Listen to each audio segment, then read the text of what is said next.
ওকে, আমরা আজকে এই এসেটা প্রিন্সিপালস অফ গুড রাইটিং, এই এসেটা আমরা আজকে টেক্সট অ্যানালিসিস পুরোটা কভার করব, পুরোটা শেষ করব। এর আগে 3টে ভিডিও আপলোড করেছি এবং সেখানে যতটুকু আলোচনা হয়েছে তারপরে একটু বাকি আছে, আমরা সেটা কিন্তু আজকের ভিডিওতে পুরোটা কমপ্লিট করে দেবো আমাদের টেক্সট অ্যানালিসিস। তাহলে এটা কিন্তু কমপ্লিট হয়ে যাবে এই ভিডিওটা ধরে। ওকে, তো আগের 3টে ভিডিওর লিঙ্ক এই ভিডিও ডিসক্রিপশনে তোমরা পেয়ে যাবে, সেটা অবশ্যই আগে দেখে নিও, তারপরে এই ভিডিওটা দেখো, তাহলে তোমাদের কিন্তু বুঝতে সুবিধা হবে। খুব সুন্দরভাবে টেক্সট অ্যানালিসিস করা হয়েছে, তো তোমরা অবশ্যই সেটা দেখো, ঠিক আছে। আর যারা রেগুলার ভিজিট করো তাদের তো বলবোই অবশ্যই ভিডিওটি পুরোটা দেখো।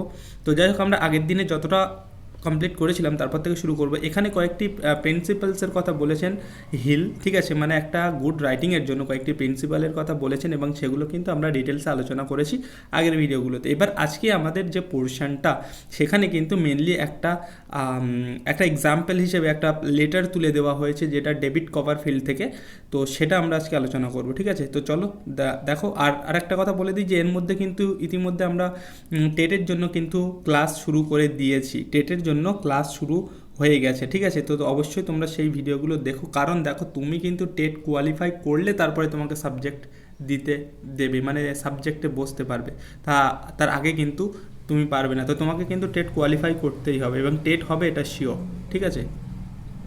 তো সেজন্য বলছি সাবজেক্টের পাশাপাশি তোমাদের কিন্তু টেটটাও শুরু করা উচিত এবং আমি কিন্তু তার জন্য ক্লাস শুরু করে দিয়েছি, ঠিক আছে। তোমরা ক্লাস পেয়ে যাবে।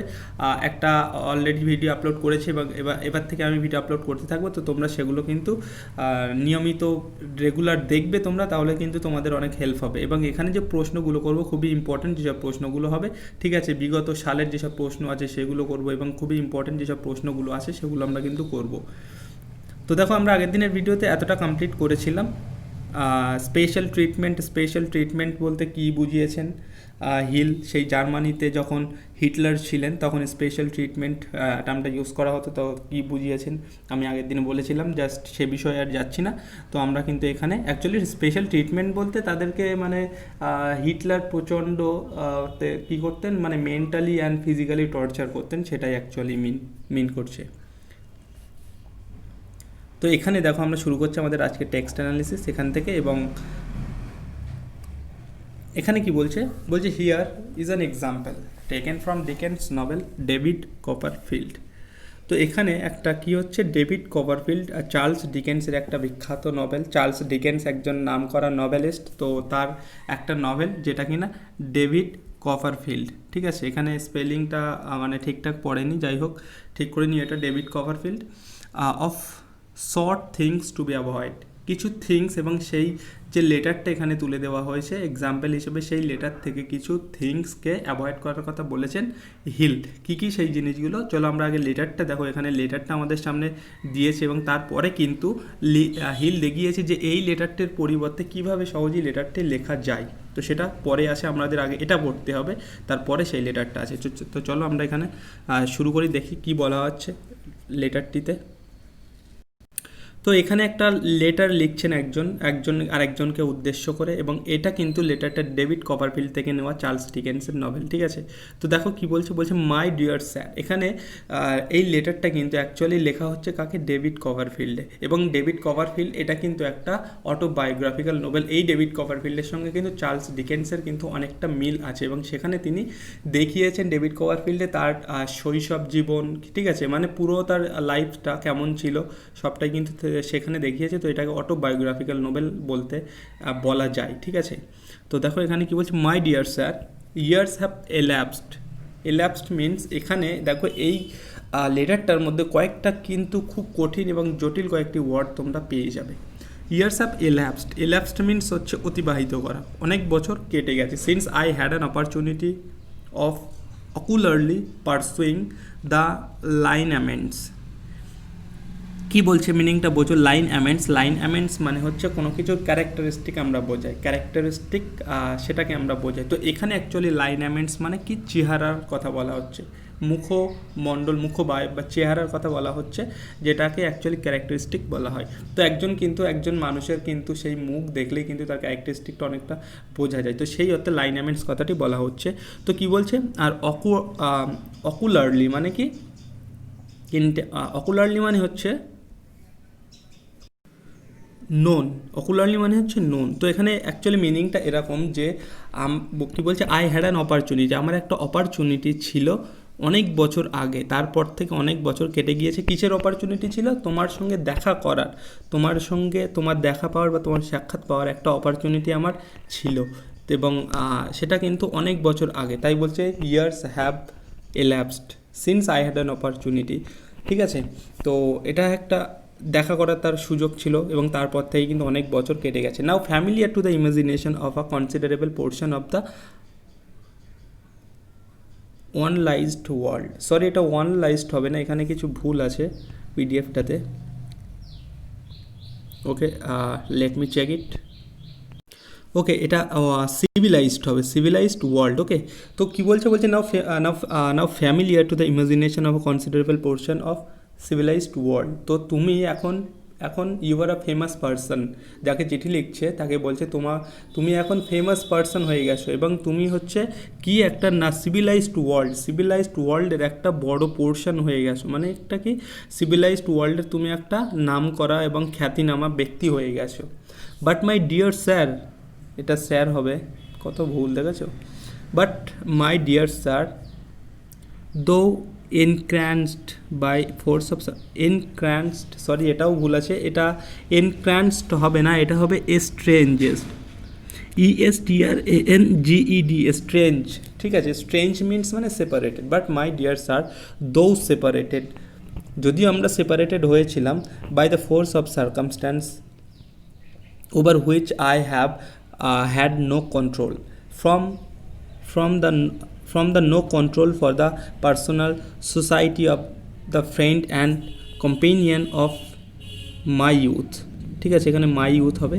তো এখানে কি বলছে দেখো, বলছে একটা সার্কামস্ট্যান্সের মধ্যে পড়ে একটা এমন একটা পরিস্থিতি তৈরি হয়েছিল যার জন্য আমি তোমার থেকে দূরে সরে যেতে, আমরা সেপারেট হয়েছিলাম, আমরা দূরে সরে যেতে বাধ্য হয়েছিলাম, কিন্তু সেই পরিস্থিতির প্রতি, সেই সার্কামস্ট্যান্সের প্রতি আমার কোনো কন্ট্রোল ছিল না, মানে আমার কিছু করার ছিল না, আমার এটা করতেই হতো। আমরা যে সেপারেট হয়েছিলাম এতে মানে এটা আমাদের হওয়ারই ছিল, এবং এমন একটা সার্কামস্ট্যান্স ক্রিয়েট হয়েছিল যার জন্য আমরা সেপারেট হয়ে গিয়েছিলাম, এবং সেই কিন্তু সার্কামস্ট্যান্সের প্রতি আমার কোনো কন্ট্রোল ছিল না। সো আমরা কিন্তু সেপারেটেড হয়ে গিয়েছিলাম। বুঝা গেল?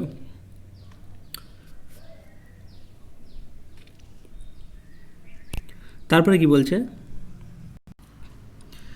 From the no control for the personal society of friend and companion of youth. বলছে ইউথে আমরা একসঙ্গে ফ্রেন্ডদের সোসাইটিতে থাকলেও, আমরা একসঙ্গে কম্পেনিয়ন থাকলেও কিন্তু আমাদের কিন্তু এমন একটা সার্কামস্ট্যান্স ক্রিয়েট হয়েছিল যার ফলে আমি তোমার সঙ্গ ত্যাগ করতে বাধ্য হয়েছিলাম, সেটাই বলছে। তারপর বলছে I have not been unmindful of his shoring flight. What is shoring flight? Shoring flight মানে যে যাকে চিঠিটা লিখছে সে কিন্তু একটা উচ্চ জায়গায় পৌঁছে গেছে, সে একটা উচ্চ জায়গায় পৌঁছে গেছে, তাই বলছে সোরিং ফ্লাইট, তুমি অনেক উঁচুতে উড়ে গেছো, অনেক উঁচুতে চলে গিয়েছো, এবং তার জন্য I have not been unmindful, এবং আমি কিন্তু তার জন্য কিছু মনে করি না, আমি সেটাকে মাইন্ডে রাখিনি। তুমি একটা ভালো পজিশানে গিয়েছো, এটা খুবই ভালো।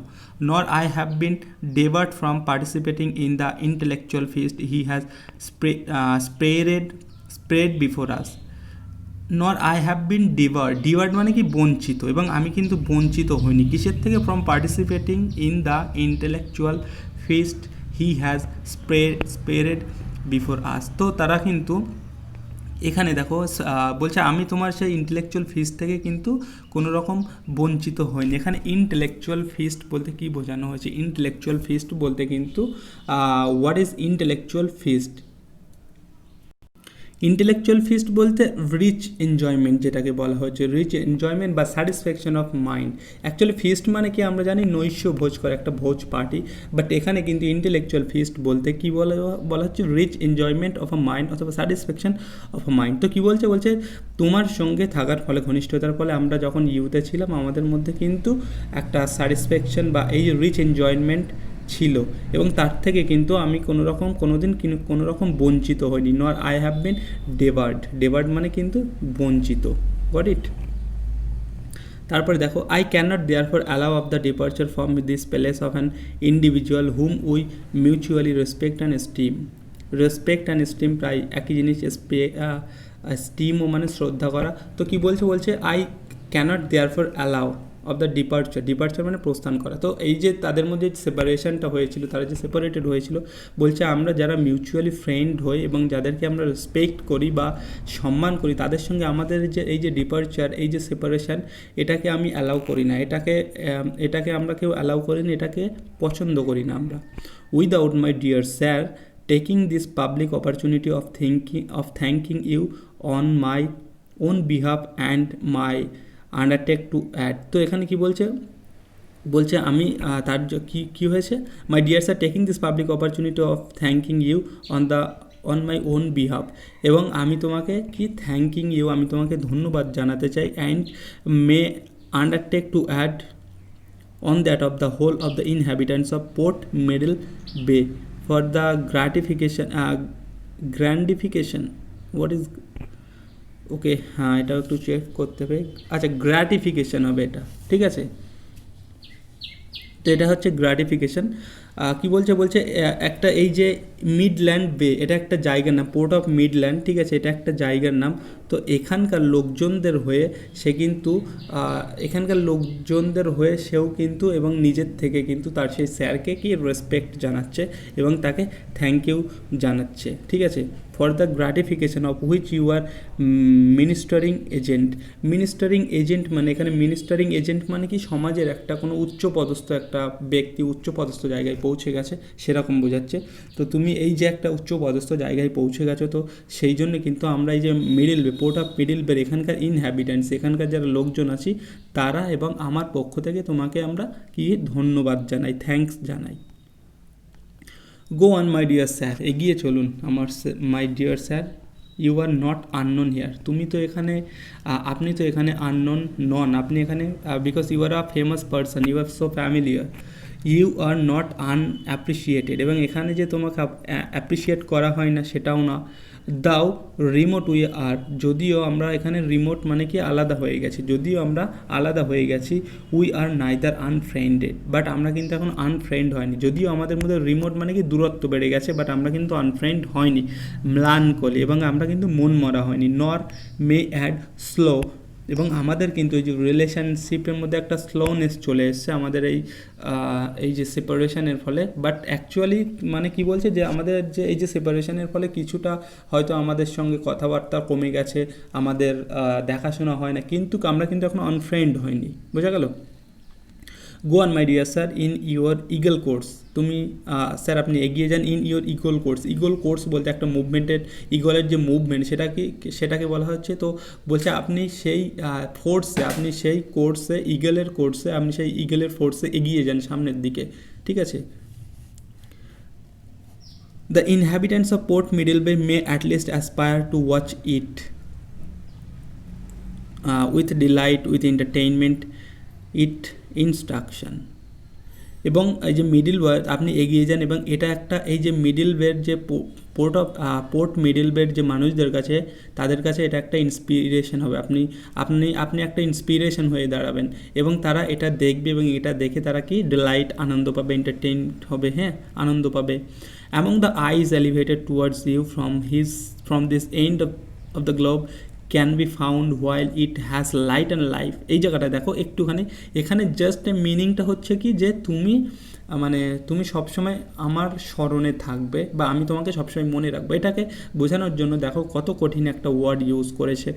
কি বলছে, অ্যামং দ্য আইজ এলিভেটেড মানে উচ্চস্থ বা প্রসারিত, আইজ টুয়ার্ডস ইউ, আইজটা তোমার দিকে সবসময় চেয়ে থাকবে, প্রসারিত হয়ে থাকবে, from this end of the globe means earth. তো বলছে তুমি যেখানেই থাকো এখান থেকে আমার যে আইজ তোমার প্রতি এলিভেটেড থাকবে। Can be found while it has light and life, এবং যতক্ষণ লাইফ অ্যান্ড লাইট আসে, ইট হ্যাজ লাইট অ্যান্ড লাইফ, এবং যতক্ষণ প্রাণ থাকবে ততক্ষণ মানে আমি আপনাকে স্মরণ করব বা আমি আপনাকে মনে রাখবো। ওকে, সেটাই বলা হয়েছে, বাট এখানে দেখো কত কঠিন করে বলা হয়েছে এলিভেটেড, ঠিক আছে। তো এইখানে দেখো কয়েকটা এই যে ইগল কোর্স, তারপরে হচ্ছে কতগুলো আগেও আমরা দেখেছি কয়েকটি ওয়ার্ড ইউজ করেছে এখানে, প্রথম দিকেই ছিল, ঠিক আছে। এই যে ইন্টেলেকচুয়াল ফিস্ট, এই ফ্রেজটা, তারপরে আনমাইন্ডফুল, তারপরে আরও কয়েকটা আছে লাইনামেন্টস, অকুলারলি, ঠিক আছে, এই যে ওয়ার্ডগুলো এইগুলো কিন্তু ইউজ করার কোনো দরকার নেই, এই পরেই আমাদের হিল দেখিয়ে দেবে কিভাবে লেখা অ্যাকচুয়ালি উচিত। যাই হোক, তো আমরা সেখানেই যাচ্ছি। তো আশা করছি এই বিষয়টি বুঝতে পেরেছো। এটা কিন্তু একটু কঠিন বিষয়টা, মানে ওয়ার্ড স্ট্রাকচারগুলো কঠিন, ঠিক আছে। তো আশা করছি বুঝতে পেরেছো। যদি বুঝতে না পারো অবশ্যই কমেন্ট করো, আমি তোমাদের সেটা বলে দেবো, ডাউটটা ক্লিয়ার করে দেবো। Can be found while it has lightened life, the a as appreciating না কি appertaining to ওয়েলকিন্স মিকাওয়ার। আচ্ছা, এই যে লেটারটা লিখেছে সে হচ্ছে ওয়েলকিন্স মিকাওয়ার, ঠিক আছে। ওয়েলকিন্স মিকাওয়ার, ডেভিড কপারফিল্ড যারা পড়েছো তারা আশা করছি জানো, কিছুটা হলেও জানো। এই সম্ভবত উইলকিন্স মিকাওয়ার সম্ভবত ক্লার্ক ছিলেন একজন, ঠিক আছে, সরি ম্যাজিস্ট্রেট। তো এই অ্যাকচুয়ালি কিন্তু লেটারটা লিখেছে, ঠিক আছে। কাকে লিখেছে? ডেভিড কপারফিল্ডকে। তারপরে এখানে দেখো হিল আমাদেরকে দেখিয়ে দিচ্ছে কিভাবে লিখতে দরকার। We should now right instead of the above something like this. এবং আমরা এই যে উপরের জিনিসটা আছে এটার পরিবর্তে আমরা এরকমভাবে লিখবো। কীরকমভাবে? Dear sir, it is many year since dear sir it has many, এটা আই হবে, ঠিক আছে, I. Dear sir, it has many year since I last had an opportunity to see you. তো সেই একই অর্থ বলছে, আমার একটা অপরচুনিটি ছিল তোমাকে দেওয়া, তারপর তোমাকে দেখার, তারপর থেকে অনেক বছর কেটে গেছে। And you have now become famous throughout a considerable part of the civilised world. এবং তুমি একটা সিভিলাইজড ওয়ার্ল্ডের একটা বিকাম ফেমাস পার্সন হয়ে গেছো, মানে একটা বড় অংশ হয়ে গেছো তুমি সেই সিভিলাইজড ওয়ার্ল্ডের। অল দো circumstances beyond my control have made it possible for me to continue the close association. বলছে যদিও সার্কামস্ট্যান্সেস, পরিস্থিতির বশে পড়ে, বিয়ন্ড মাই কন্ট্রোল, এবং সেই পরিস্থিতিটা আমার কন্ট্রোলের বাইরে ছিল, have made it impossible to for me, আমার জন্য এটা অসম্ভব হয়েছিল কি, to continue the close association, তোমার সঙ্গে ক্লোজ অ্যাসোসিয়েশন রাখা আমার পক্ষে অসম্ভব হয়ে পড়েছিল। কারণ এমন কিছু সার্কামস্ট্যান্স, এমন কিছু পরিস্থিতি ক্রিয়েট হয়েছিল এবং সেটা কিন্তু আমার কন্ট্রোলে ছিল না। With you which I enjoyed in my youth. তো আপনার সঙ্গে সেই ক্লোজ অ্যাসোসিয়েশনটা কি আমরা ইউথে কিন্তু খুব এনজয় করেছি সেই অ্যাসোসিয়েশনটা, ক্লোজ অ্যাসোসিয়েশনটা, বাট একটা সময়ের পরে পরিস্থিতির চাপে কিন্তু আমার সম্ভব হয়নি আপনার সঙ্গে সেই ক্লোজ অ্যাসোসিয়েশনটা রাখা। I have followed your progress and read your books with great pleasure. আমি আপনার প্রোগ্রেসটাকে ফলো করি, অ্যান্ড আপনি যে বুকসগুলো লেখেন সেগুলোকে আমরা কী করি, পড়ি উইথ গ্রেট প্লেজার, আনন্দের সঙ্গে পড়ি। Now that you are leaving Port Middle Bay, এবং এখন তুমি পোর্ট মিডল বেটাকেই ত্যাগ করছো। I would therefore like to thank you, আমি তোমাকে ধন্যবাদ জানাতে চাই, on my own behalf and on behalf of the inhabitants of this town. So Middle Bay, Port Middle Bay একটা টাউনের নাম, ওকে, পোর্ট মিডল বে একটা টাউন এখানেই বলে দিয়েছে। তো সেই টাউনদের লোকজনদের তরফ থেকে এবং আমার নিজের তরফ থেকে কি আমরা আপনাকে থ্যাঙ্কস জানাতে চাই, ধন্যবাদ জানাচ্ছি, for the pleasure you have given us, আপনি যে প্লেজারটা আমাদেরকে দিয়েছেন, and wish you ever greater success in the future, এবং আমরা আপনার কি উজ্জ্বল ফিউচারের বা সফলতম ফিউচারের আমরা কামনা করি। এটাই হচ্ছে ইয়োর্স ফেথফুলি, তারপর এখানে নাম ডেট দিয়ে এইভাবে বলছে লেখাটা আমাদের উচিত। এই যে উপরের লেখাটা আছে বলছে এত কঠিন করে লেখার তো কোনো দরকার নেই, এত কঠিন ওয়ার্ড, এত কঠিন ফ্রেজ, সেন্টেন্সের জটিলতা, পাঞ্চুয়েশনের ব্যবহার, এগুলো তো দরকার নেই, এরকম তো নর্মাল লিখলেই হয়। এটার বদলে তো এই লেটারটা লিখলেই হয়, ডিয়ার স্যার এখান থেকে যেটা বলেছে, ঠিক আছে। এই দেখো এই লেটারটা কিন্তু মিনিংটা কিন্তু একই, বাট এটা কত ইজিলি বোঝা গেছে, কত ইজিলি বলে দিয়েছে। তো কি আমাদের সেই ইজি মেথডটা কিন্তু ফলো করতে হবে। তারপরে কি বলছে, avoid stating the obvious. Avoid stating মানে কি বিবৃতি, বলছে বিবৃতি অবভিয়াস, এই যে স্পষ্ট বিবৃতি করাটা তোমাকে অ্যাভয়েড করতে হবে। কেন? এর আগে দেখো বলেছে যে সিম্পলি ওয়েতে লিখতে হবে, কনভারসেশনাল টোনে লিখতে হবে, ন্যাচারাল ওয়েতে লিখতে হবে। এখানে আবার বলছে অ্যাভয়েড স্টেটিং দ্য অবভিয়াস, সেই অবভিয়াস মানে সুস্পষ্ট যে বিষয়গুলি বলছে সেগুলোকে অ্যাভয়েড করতে হবে, সেই বিবৃতিগুলিকে। কেন? কোন বিবৃতিগুলিকে? দেখো যেগুলো সবাই জানে, একেবারে নর্মাল বিষয় যেগুলি সবাই জানে সেগুলোকে তোমাদেরকে অ্যাভয়েড করতে হবে, সেগুলো কিন্তু লেখার মধ্যে রাখলে চলবে না। কি? যেমন উদাহরণ হিসেবে বলেছি, your teachers do not want to be your readers do not want to be told that aeroplanes sometimes crash, sorry এখানে ভুল আছে, সামটাইমস ক্র্যাশ হবে, এটা সামটাইমস, ওকে। এরোপ্লেন সামটাইমস ক্র্যাশ, তোমাদের রিডারদের কিন্তু এটা বলার দরকার নেই, তারা কিন্তু জানে যে মাঝে মধ্যে এরোপ্লেন ক্র্যাশ করে, এমন কিছু বলার দরকার নেই। অথবা যে সূর্য পশ্চিম দিকে পূর্ব দিকে ওঠে, পশ্চিম দিকে অস্ত যায়, এরকম বলার কিন্তু এরকম এই যে নর্মাল জিনিসগুলো এগুলো কিন্তু বলার দরকার নেই, এগুলোকে তোমাকে অ্যাভয়েড করতে হবে। এই যে প্লেন ক্র্যাশ হয় মাঝে মধ্যে, এটাও কিন্তু বলার দরকার নেই, এইসব নর্মাল জিনিস তারা জানে already. or the children learn from their parents as well as from their teacher, চিলড্রেনরা এগুলো তাদের প্যারেন্টসদের কাছ থেকে অলরেডি শুনেছে বা শিখেছে, অথবা তাদের টিচারদের কাছ থেকে কিন্তু তারা শিখেছে বা জেনেছে, সো এগুলো বলার দরকার নেই। Use the same style throughout whatever you are writing, you are writing formally. So বলছে তুমি সেই থ্রু আউট সেই স্টাইলটা ফলো করো, throughout whatever you are, তুমি যেটা লিখছো যে কোনো একটা স্টাইল, সেটাকে সেম স্টাইলটাকে মানে প্রথম দিকে যেরকম স্টাইল আছে শেষের দিকেও মিডিলে সেই সেম স্টাইলটাকে ফলো করো। তুমি যেটা লিখছো, যে স্টাইলে লিখছো, সেই সেম স্টাইলটা যেন পুরো লেখাটার মধ্যে থাকে।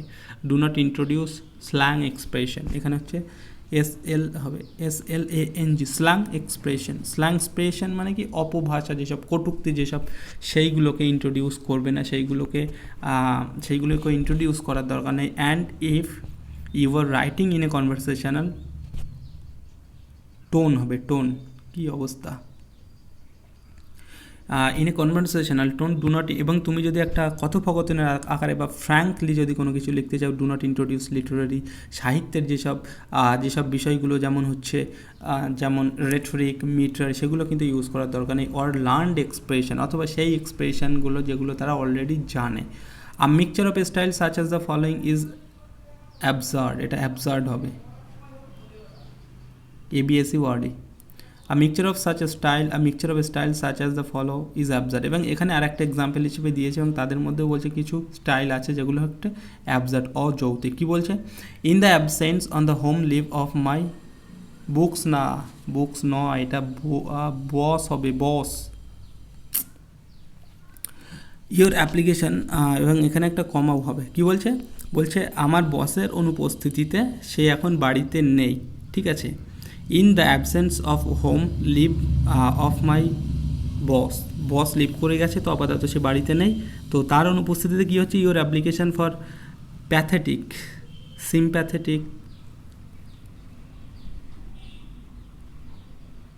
সিম্প্যাথেটিক হবে এটা, হ্যাঁ, sympathetic consideration of your claim to a pension has been pushed on to me, okay. তো কী বলছে এখানে, অ্যাকচুয়ালি কোনো একটা ক্লেম করেছে, কেউ একজন একটা পেনশনের ক্লেম করেছে, ঠিক আছে। তো পেনশনের একজন ক্লেম করেছে, এবং তাই বলছে যে মালিক তো এখন বাড়িতে নেই, বস তো এখন বাড়িতে নেই, তার পরিবর্তে এই যে পেনশনের দায়িত্বটাকে পুশ অন টু মি, সেটা কিন্তু মানে তার দায়িত্বটা কিন্তু এক প্রকার আমার উপর দিয়ে দেওয়া হয়েছে। তো তারপরে কি বলছে, কিসের পেনশন দেখো আমরা জানি না, এখানে ক্লিয়ার করা নেই, পরে যদি কিছু থাকে দেখে নেওয়া যাক।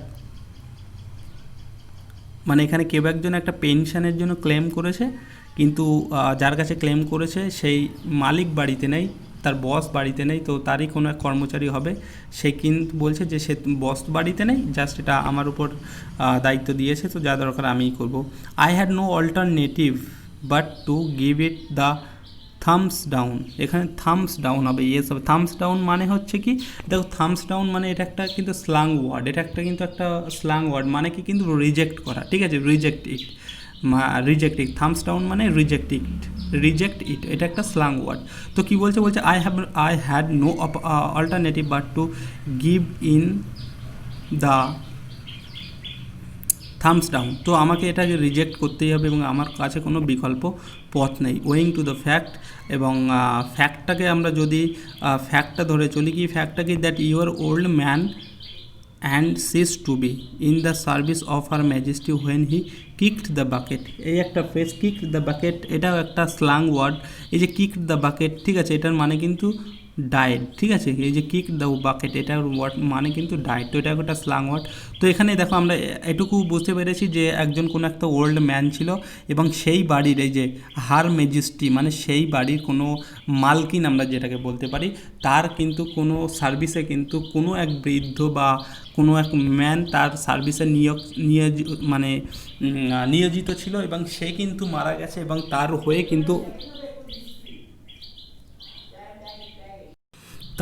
কিন্তু অন্য কেউ একজন পেনশনের ক্লেম করেছে, বাট যার কাছে ক্লেম করেছে তিনি বাড়িতে নেই। তার কোনো এক ম্যাজিস্ট্রি বলছে যে আমার হাতেই এটাই দিয়েছে, তো আমার কিছু করার নেই, আমার কাছে কোনো অল্টারনেটিভ ওয়ে নেই, আমাকে এটাকে রিজেক্ট করতেই হবে। এবং কেন রিজেক্ট করতে হবে? Owing to the fact that your old man and cease to be, এখানে সিজ টু বি মানে একরকম থেমে যাওয়া মানে কিন্তু এখানে সিজ টু বি এটাকে আমরা ডেথ বলতে পারি, মৃত্যুও, ঠিক আছে, মানে মারা যাওয়া।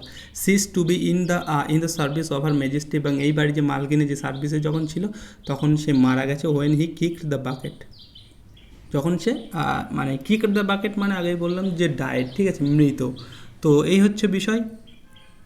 মানে ওই যে বললাম যে একটা ম্যান সে এই বাড়ির মানে মালকিনের হয়ে সার্ভিস করতেন এবং কোনো একটা কারণবশত সে মারা গেছে, তার হয়ে অন্য কেউ একজন পেনশন ক্লেম করতে এসছে, এই হচ্ছে বিষয়, ঠিক আছে। তো এখানে মেনলি বলতে চেয়েছে এই যে কিক দ্য বাকেট, তারপরে হচ্ছে এই যে কনসিডারেশন, সিম্প্যাথেটিক কনসিডারেশন, এই যে থামস ডাউন, এই সবগুলো অ্যাকচুয়ালি অ্যাবিউজড, এগুলো হচ্ছে অ্যাবসার্ড, এগুলো হচ্ছে অযৌক্তিক, এগুলো এরকম কঠিন কিছু ব্যবহারের মানে ইউজ করার কিন্তু কোনো কারণ নেই। If while you are writing, যখন তুমি লিখছো, you can't think of the right word at once, it is a good idea to put it another or to leave a blank so as not to interrupt your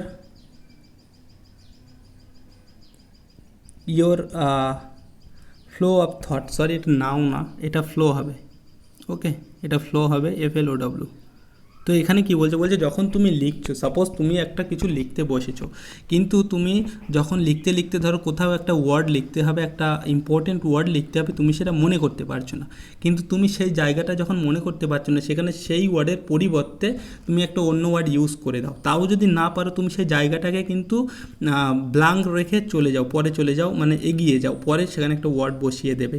কিন্তু তুমি এরকম করলে যে আমি ওটা লিখবো, আমি মাথা কাটাচ্ছি, মানে বিভিন্ন রকম চিন্তা করছি কী সেই ওয়ার্ডটা, এরকম করলে কিন্তু তোমার যে ফ্লো অফ থট, তোমার যে চিন্তার যে ফ্লো, সেটা কিন্তু ইন্টারাপ্ট হবে, সেটার কিন্তু ব্যাঘাত ঘটবে, তার মানে কি তোমার লেখায় ব্যাঘাত ঘটবে। তো তোমাকে কিন্তু যখন একটা ওয়ার্ড মনে পড়ছে না, সেই জায়গাটাকে হয় একটা অন্য ওয়ার্ড দিয়ে পূরণ করো, অথবা ফাঁকা রেখে তুমি এগিয়ে যাও, সেটাকে নিয়ে তোমার কিন্তু মাথা ঘামানোর কোনো দরকার নেই, ঠিক আছে। দেন হোয়েন ইউ হ্যাভ এখানে then when you have finished হবে, এটা ফিনিশড হবে। Then when you have finished you can go back and find exactly the right word for what you are trying to say, এবং তারপরে যখন তুমি finish করে ফেলবে, লেখাটা শেষ হয়ে যাবে, তারপরে তুমি সেই জায়গাটায় চলে যাও যেখানে তুমি খালি রেখে এসছো, এবং সেখানে এবার চেষ্টা করো যে তুমি কি বলতে চাইছো তার সেই ওয়ার্ডটা খোঁজার চেষ্টা করো, তাহলে কিন্তু তোমার যে ফ্লো অফ থট, সেটা কিন্তু মানে কোনো রকম ইন্টারাপ্ট হলো না, কোনো রকম অসুবিধা হলো না, ঠিক আছে, সেটাই বলছে। তারপরে দেখো, in any case, read your work or critically at you have finished is replacing weak, vague, inexact word by others which may use what you mean. So এটা হচ্ছে আমাদের ফাইনাল সেন্টেন্স লাইন বলতে পারি। তো এখানে কি বলছে যখন তোমার লেখাটা হয়ে যাবে, তুমি সেটাকে একবার ক্রিটিক্যালি অ্যানালিসিস করো। তুমি এমনটা নয় যে না আমি লিখে ফেলেছি, আমি একটা বিশাল কিছু করে ফেলেছি, সেরকমটা নয়। তুমি তোমার সেই লেখাটা ভালোভাবে পড়ো, কোথাও কিছু অসুবিধে হয়েছে কিনা, প্রবলেম হয়েছে কিনা, সেটা তুমি একবার ভাবো, এবং রিপ্লেস করো রিপ্লেসিং উইক, ভেগ, ইনএক্সাক্ট ওয়ার্ড, এবং যে ওয়ার্ডগুলোকে তোমার উইক মনে হচ্ছে, ভেগ মানে কি স্পষ্ট মনে হচ্ছে, ইনএক্সাক্ট অ্যাপ্রোপ্রিয়েট নয় যে ওয়ার্ডগুলো, সেগুলোকে তুমি রিপ্লেস করো ওয়ার্ড বাই আদার্স, অন্যের দ্বারা, which may use what you mean, যাতে রিডার্সরা বুঝতে পারে যে তুমি কি মিন করতে চাইছো। তুমি ধরো এমন একটা ওয়ার্ড লিখে দিয়েছো, বাট সেটা তুমি হয়তো বুঝতে পারছো, কিন্তু তুমি বুঝতে পারছো যে রিডাররা এটা হয়তো বুঝতে পারবে না। তো সেই ওয়ার্ডগুলোকে ইনঅ্যাপ্রোপ্রিয়েট ভেগ উইক ওয়ার্ডগুলোকে তোমাকে রিপ্লেস করতে বলা হচ্ছে, করেক্ট। তো এই হয়ে গেল আমাদের টেক্সট অ্যানালিসিস।